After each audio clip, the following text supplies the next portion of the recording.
Right, it's kind of been a little bit of well, I've had the piss taken out of me quite a few times before about the fact that I never read any of my own poetry.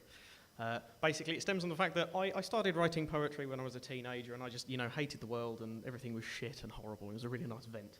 However, now that I'm quite happily in my own flat, I'm at university, I've got a partner, and I couldn't really be too much more happier. It's really hard to write. So I've kind of picked something that's a little bit close to my heart, and one of the things that I'll get onto a little bit later is that we have a thing called the Queer Poets Society, which basically, it's me, Joel, that performed earlier, and another girl, Maya, who basically we read poetry that is around sort of LGBT themes and all that kind of stuff. It's a bit boring, but hopefully you won't find mine too boring. First one's called Well, Hello There. Dear straight woman, yeah, it's me again. Quit throwing me shade. I'm not eyeing you up. I'm not looking at your heels. I'm not looking at your trashy dress. I'm not looking at your arse or your hair that, frankly, is a mess. Your suspiciously manly feet, your non-existent tits, your £2.50 handbag or your other womanly bits. Your face that's caked in makeup, your eyebrows far from fleek. Your laddered tights, your Marlboro lights, you dumpy orange freak. The truth, my dear, is simple, that from behind my sparkling cloak, this bitch right here is fucking fabulous, and I'm staring up your bloke. You're not what I'm looking at with the focused stare of snake. I'm not here for some Essex bird, I'm here for some beefcake. Get off your fucking pedestal, you're not the talent here. Now please kindly get out the way so I can buy your man a beer. Applause optional, that's fine. This is something I'm the higher education LGBT officer on the South Essex College Student Union. And basically, yeah, I know, I am the shit. So basically part of my role is I go around to basically all the uneducated tossers and teach them what a gay man is. Yeah, you'll be surprised. One of the things that I did rather recently in sort of like January of this year is I went around to quite a lot of the classes and did a presentation on essentially what LGBT people are, how they're not going to rape you in the street, and how they're not the work of the devil and all that kind of shit. And one of the things I really wanted to get across to them is that quite a lot of young people tend to use the phrase, "Oh, that's so gay." Now, I have problems with this, as I hopefully will be able to get this across. So this one's called That's So Gay. A group of lads stroll down the street, all giving the bravado large, each with a roll of some sort, through the crowds they barge. One poor chap, he drops his bap. His mates turn to him and say, "Oh mate, you fucking dick, that's so fucking gay." Now correct me if I'm wrong, unless if some kind of new kitsch, I can't remember anyone saying anything about the orientation of a sandwich. Now this is a phrase that bugs me. I hear it all the time, for many varied reasons, not least, because first it's a fucking crime. Verbal homophobia, with of varying degrees, is not an easy subject for one to tackle with ease. Facetious old me, to the challenge I rose, to make it more complicated, I put it in prose. To start with the word itself, I'm not saying you can't call me gay, just remember use and context while you're chucking it away. Being part of the rainbow, it's tough enough already. The last thing us homos need is you further stigmatising our title. Attributing a derogatory edge to a group of people exiled makes you an ignorant, uneducated moron worthy of being reviled. Section 146 of the Criminal Justice Act 2003. Yeah, cunts, you've got a tough adversary. We're protected under law. Get yourself a fucking dictionary.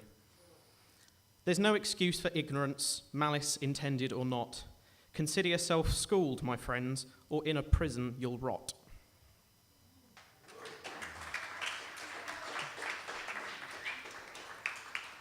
The next one is going to be a rather heavy, complicated poem, so give me 2 seconds.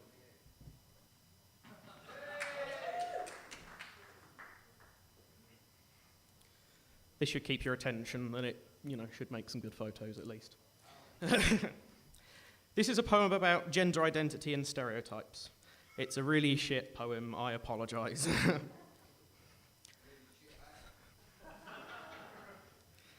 He struts down the street in his tightly fitting shirt. The grey cloth ripples over his defined, muscular physique. He wears expensive fitted jeans that complements his Italian leather shoes. His hair perfect in every respect, the perfect Hollywood smile. Aside him walk a gathering of his girlfriends. To the bar they venture. They dance to shitty electronic dance music and sing drunkenly to the cheesy 80s hits they had wished they'd been alive to experience. He camply flirts with twinks that he's not entirely sure the gender of.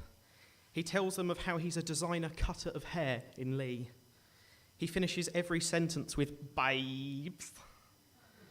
He drinks nothing but Lambrini, for he is gay.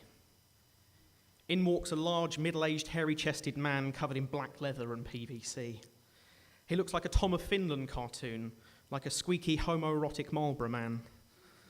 He wears shorts so short and tight you can practically smell his manhood.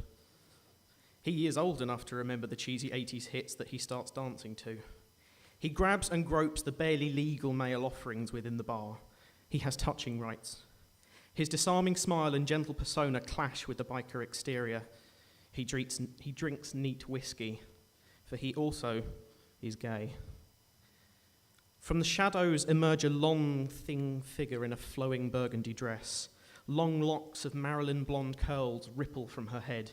6'8" in heels, every inch caustic bitch. The kind of pure condensed sass that's corrosive.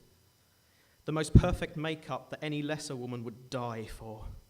Microphone in one hand, cigarette in the other. The music starts, the stage is hers.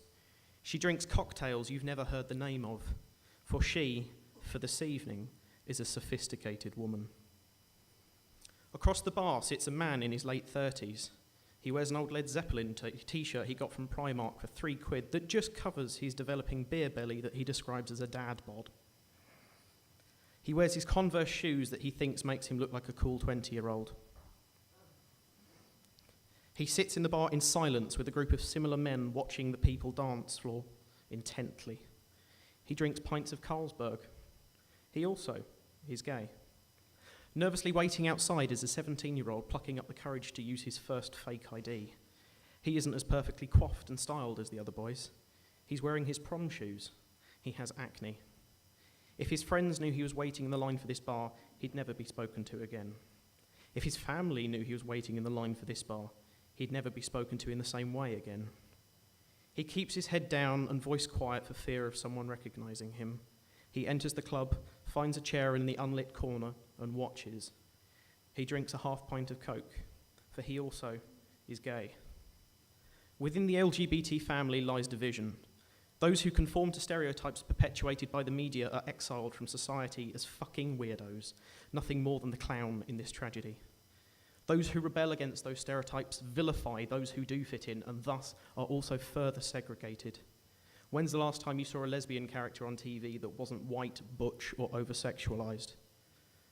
While on paper LGBT people are legally equal to any normal person, they still aren't. Social divisions and stigmas still exist, and the conversation hasn't changed.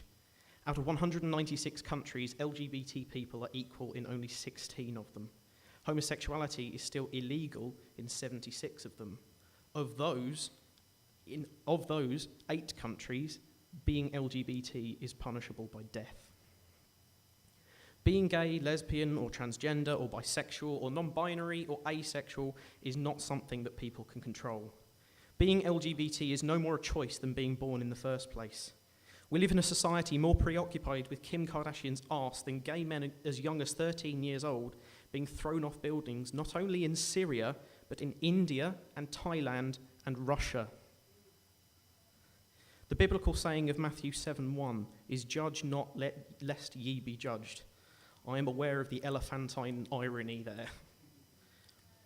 Being LGBT is still a fight.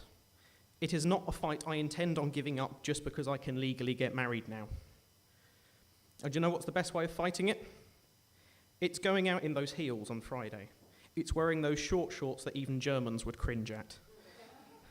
It's wearing a Native American headdress while reciting shit gay-themed poetry you wrote at 3 in the morning in a little pub in a shitty Essex town.